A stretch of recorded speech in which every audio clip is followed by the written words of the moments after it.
Selamat datang di kanal YouTube Kontan TV. Kali ini kita akan membahas prospek perekonomian Rusia pada masa perang dengan Ukraina sekarang ini. Dalam perkiraan terbarunya, Dana Moneter Internasional atau IMF menunjukkan bahwa Rusia diproyeksikan akan mengalami pertumbuhan ekonomi sebesar 3,2% tahun ini. Angka ini mengejutkan karena melebihi prediksi pertumbuhan negara-negara maju lainnya seperti Amerika Serikat, Jerman, Inggris, dan Jepang. Rusia, yang telah berada dalam tekanan sanksi ekonomi dari negara-negara barat terkait konflik di Ukraina, ternyata mampu mengatasi tantangan tersebut. Klaim dari Vladimir Putin bahwa perekonomian Rusia dapat bertahan terhadap dampak sanksi dan pembatasan perdagangan, sepertinya mendapat dukungan dari data pertumbuhan ini.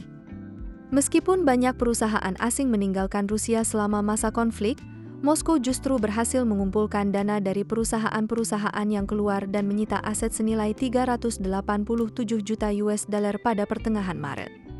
Di sektor perdagangan energi, Rusia berhasil mempertahankan eksportasi minyak dan komoditas ke pasar-pasar utama seperti India dan Cina. Langkah ini didukung oleh penolakan Rusia terhadap pembatasan harga minyak yang diajukan negara-negara G7.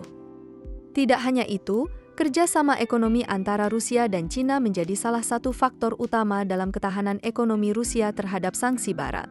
Volume perdagangan antara kedua negara melonjak mencapai rekor 240 miliar US dollar pada tahun lalu.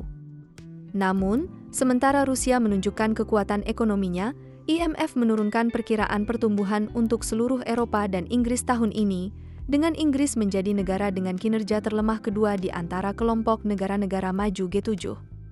Demikianlah perkembangan terbaru dalam perekonomian global, di mana Rusia menunjukkan ketahanan di tengah tekanan sanksi internasional, sementara negara-negara lainnya menghadapi tantangan pertumbuhan yang lebih besar. Terima kasih telah menyimak informasi ini dari kanal YouTube Kontan TV.